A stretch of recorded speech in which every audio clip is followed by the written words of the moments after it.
Assalamualaikum warahmatullahi wabarakatuh. Perkenalkan, saya Dita Petandean, NIM D1B1222012.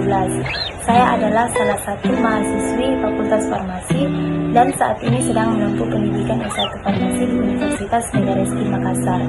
Baiklah, pada video ini saya dan teman-teman saya akan membagikan materi tentang karbohidrat yang diberikan oleh dosen Bapak Apoteker Abdul Wahid Sulaiman S.Farm M.Farm selaku dosen mata kuliah Kimia Organik 2. Nah, sebelum saya membahas lebih lanjut, perkenalkan, kami dari kelompok 6 dan saya sendiri yang akan membawakan materi pengertian karbohidrat secara umum dan struktur umum dari karbohidrat.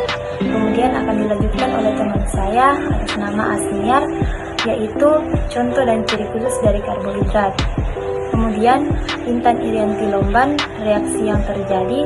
Kemudian Irini Pariakan Sarapang, produk yang dihasilkan dalam bidang farmasi. Dan yang terakhir Metildis Violata Dirma yang akan membawakan materi manfaat produk tersebut bagi masyarakat. Nah, karbohidrat adalah biomolekul yang paling banyak kita jumpai di alam. Secara umum, karbohidrat merupakan kandungan zat aktif yang selalu kita jumpai pada tanaman, terutama pada tanaman yang mampu melakukan proses fotosintesis. Karbohidrat juga bisa sebagai bahan makanan utama karena efeknya langsung bisa dirasakan dari karbohidrat dapat diartikan sebagai senyawa yang terdiri dari monosakarida, disakarida, trisakarida, dan polisakarida. Karbohidrat dapat berupa gula yang berkaitan dengan senyawa lain, misalnya senyawa pembentukan tekanan darah dari daun seledri, yaitu terdiri dari ikatan gula dan akridon yang disebut dengan glikosida. Nah, di sini kita sudah tahu bentuk dari daun seledri. Daun seledri itu selain dia bisa digunakan sebagai bumbu masakan, daun seledri juga bisa digunakan sebagai tanaman obat atau tumbuhan obat. Nah, oksidasi karbohidrat merupakan lintasan pembentukan energi utama pada sel-sel yang tidak melakukan proses fotosintesis.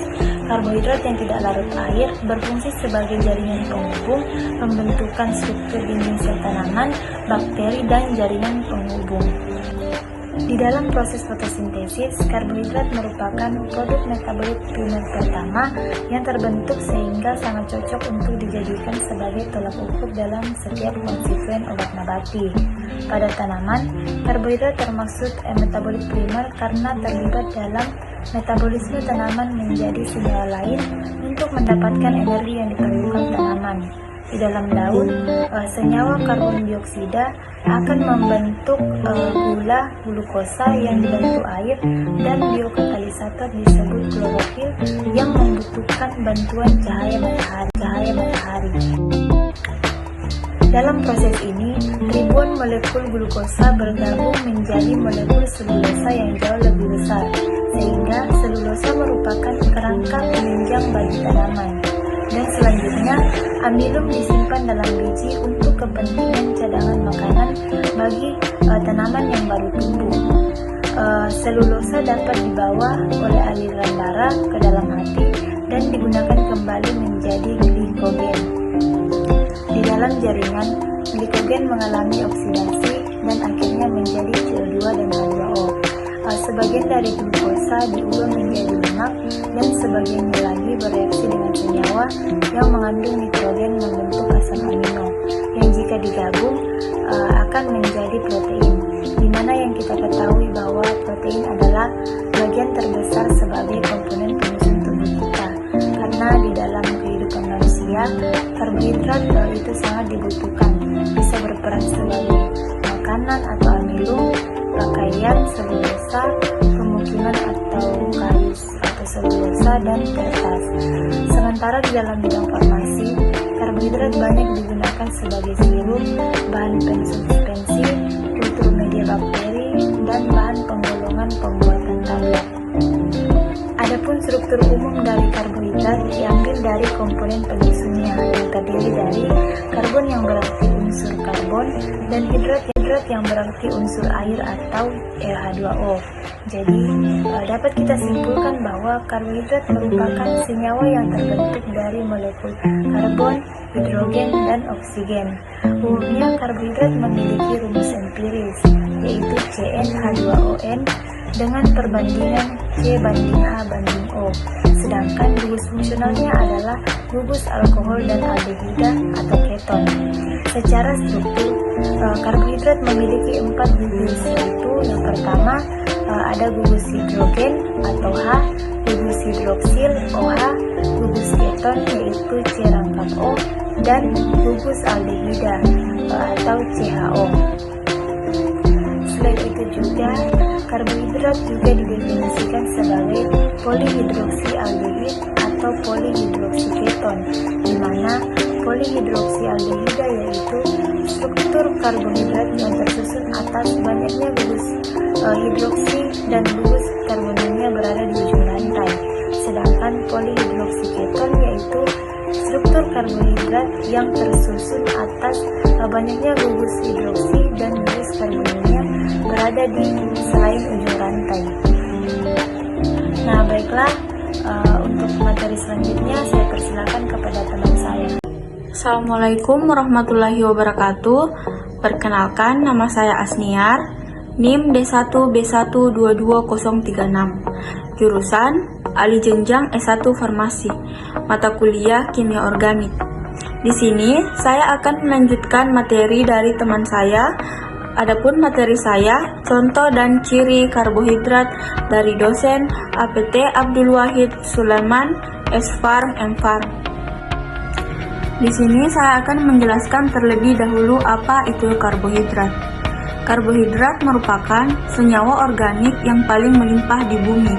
Karbohidrat memiliki berbagai fungsi dalam tubuh makhluk hidup, terutama sebagai bahan bakar, misalnya glukosa, cadangan makanan, misalnya pati, pada tumbuhan, dan glikogen pada hewan, dan materi pembangun, misalnya selulosa pada tumbuhan, serta kitin pada hewan dan jamur. Adapun jenis-jenis karbohidrat, yang pertama monosakarida. Monosakarida merupakan karbohidrat yang paling sederhana karena molekulnya hanya terdiri atas beberapa atom C dan tidak dapat diuraikan dengan cara hidrolisis menjadi karbohidrat lain. Monosakarida dibedakan menjadi aldosa dan ketosa. Contoh dari aldosa yaitu glukosa dan galaktosa. Contoh dari ketosa yaitu fruktosa. Monosakarida sendiri terdiri atas 3-6 atom C, dan zat ini tidak dapat lagi dihidrolisis oleh larutan asam dalam air menjadi karbohidrat yang lebih sederhana.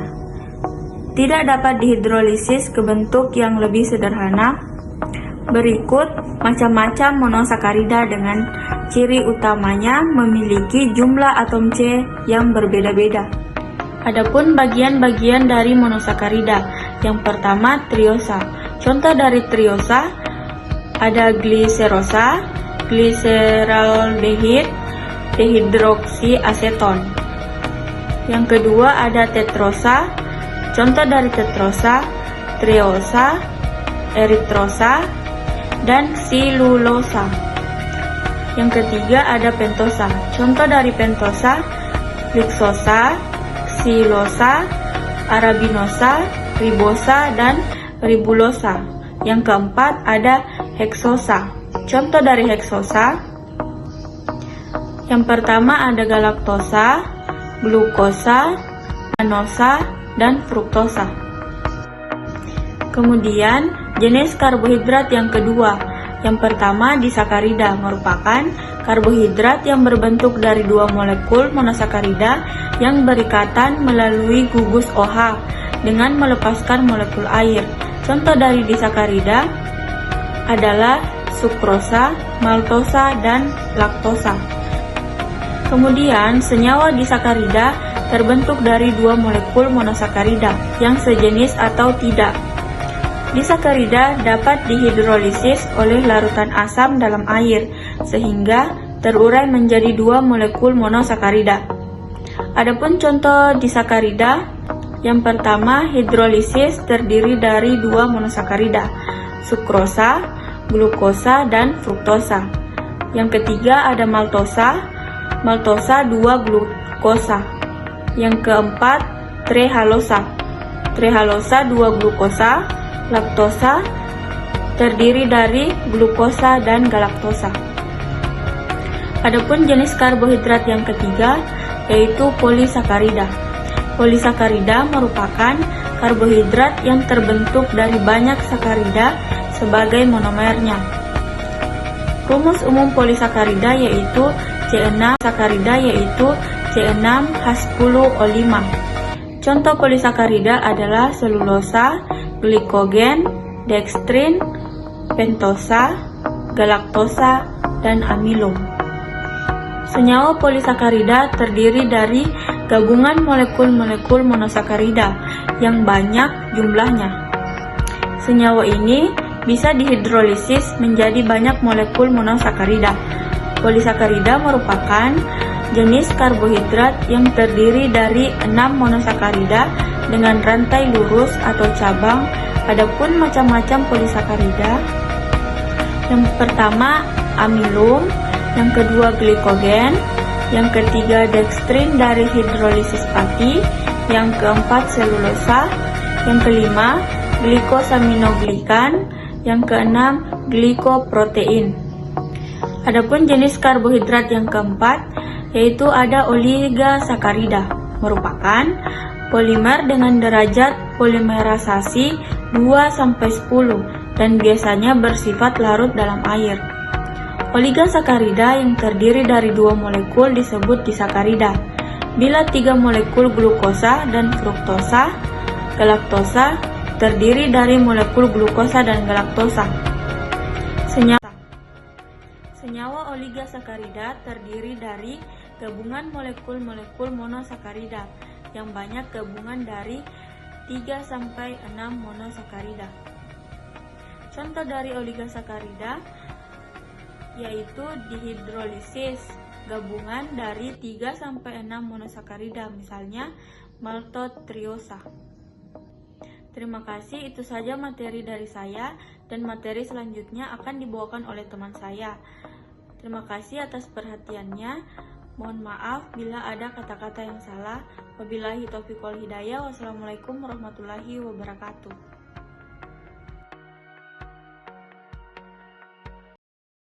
Assalamualaikum warahmatullahi wabarakatuh. Perkenalkan, nama saya Intan Irianti Romban, NIM D1B12294 dari jurusan S1 Farmasi, mata kuliah Kimia Organik, materi reaksi yang terjadi pada karbohidrat.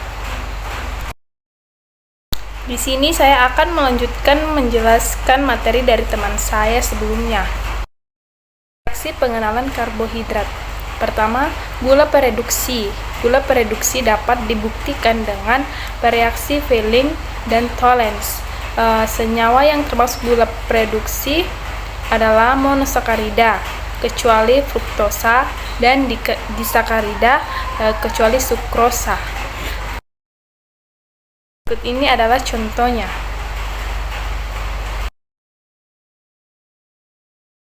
Yang kedua ada polisakarida.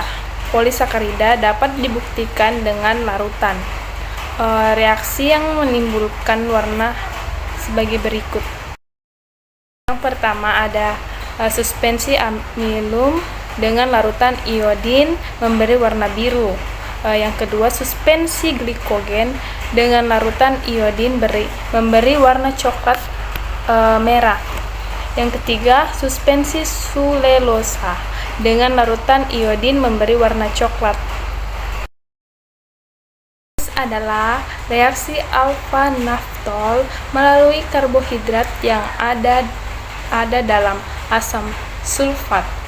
Gula akan bereaksi dengan alfa naftol dalam lingkungan asam, kemudian membentuk warna ungu pada turunan furfural.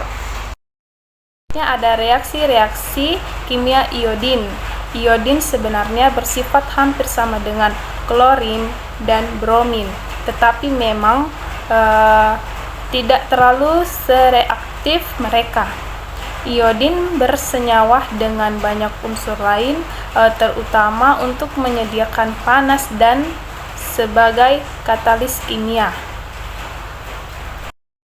Iodin bereaksi dengan natrium tiosulfat I2 tambah 2Na2S2O3 menjadi 2NaL tambah NaS4O6. Baiklah, itu hasil penjelasan dari saya. Sekian dan terima kasih. Assalamualaikum warahmatullahi wabarakatuh. Perkenalkan, saya Irni Pariakan Sarapang, jurusan ahli jenjang S1 Farmasi. Di sini saya akan melanjutkan materi dari teman saya dari mata kuliah Kimia Organik tentang karbohidrat dari dosen Bapak APT Abdul Wahid Sulaiman S.Fam M.Fam. Adapun materi yang dapat saya sampaikan yaitu produk-produk yang dihasilkan dalam bidang farmasi. Manfaat karbohidrat bagi manusia bisa berupa efek yang langsung dirasakan dari karbohidratnya sendiri, misal rasa manis dari gula. Dalam kehidupan manusia, karbohidrat sangat dibutuhkan karena bisa berperan sebagai makanan, pakaian, pemukiman, kertas, dan lain-lain. Sementara dalam bidang farmasi, karbohidrat banyak digunakan sebagai sirup, bahan suspensi, kultur media bakteri, dan bahan penolong pembuatan tablet. Nah, itulah sebabnya karbohidrat dibicarakan dalam farmakognosi. Assalamualaikum warahmatullahi wabarakatuh. Perkenalkan, nama saya Miktil Dismilata Dirma, NIM D1B1220252, jurusan ahli jenjang S1 Farmasi, mata kuliah Kimia Organik. Di sini saya akan melanjutkan materi dari teman saya. Adapun materinya yaitu manfaat produk karbohidrat bagi masyarakat dari dosen APT Abdul Wahid Sulaiman S.Fam M.Fam. Yang pertama, beras. Beras merupakan sumber energi bagi tubuh dan mempunyai kandungan magnesium yang merupakan komponen struktural tulang dalam ratusan enzim yang terlibat dalam sintesis DNA dan meningkatkan kesehatan usus besar. Beras masuk dalam jenis biji-bijian yang memiliki kandungan karbohidrat cukup tinggi, yaitu sekitar 28 gram karbohidrat untuk setiap 100 gram beras. Kedua, jagung. Jagung merupakan salah satu sumber karbohidrat dan juga untuk melancarkan pencernaan, memelihara kesehatan mata, meningkatkan kepadatan tulang, mencegah depresi, menangkal radikal bebas. Dan jagung mengandung banyak antioksidan dan vitamin C yang baik untuk menjaga tubuh tetap sehat, sedangkan antioksidan berperan dalam menangkal efek radikal bebas yang dapat meningkatkan risiko terkena penyakit penuaan dini. Yang ketiga, kentang. Manfaat kentang yang kaya antioksidan ternyata juga berguna untuk memelihara kesehatan jantung dan membantu menurunkan jumlah total kolesterol. Kandungan kentang adalah serat, kalium, vitamin C, dan vitamin B6. Yang keempat, gandum. Gandum bermanfaat untuk mencegah dan mengendalikan peradangan kronis karena gandum sistem kekebalan tubuh. Gandum mengandung antioksidan betain, menurunkan kadar kolesterol, menjaga tekanan darah, dan mengontrol kadar gula darah pada tubuh. Gandum juga memiliki kandungan gizi yang cukup tinggi, diantaranya karbohidrat, protein, lemak, mineral, dan vitamin. Yang kelima, sagu. Sagu mengandung serat dan mineral fosfat yang bermanfaat menghambat laju kadar glukosa darah dan probiotik, berfungsi menyehatkan sel-sel pada usus dan paru-paru. Yang keenam, buah-buahan merupakan salah satu sumber air untuk tubuh dan kebutuhan gizi yang dapat meningkatkan metabolisme tubuh. Buah juga salah satu sumber antioksidan alami. Kandungan buah vitamin A, vitamin B, vitamin B1, vitamin B6, vitamin C, mineral, dan serat. Yang ketujuh, biji-bijian. merupakan sumber serat makanan yang baik yang memperlambat laju pencernaan dan menjaga sistem pencernaan dan memberikan lemak yang menyehatkan sel-sel darah dan membantu menjaga fungsi otak.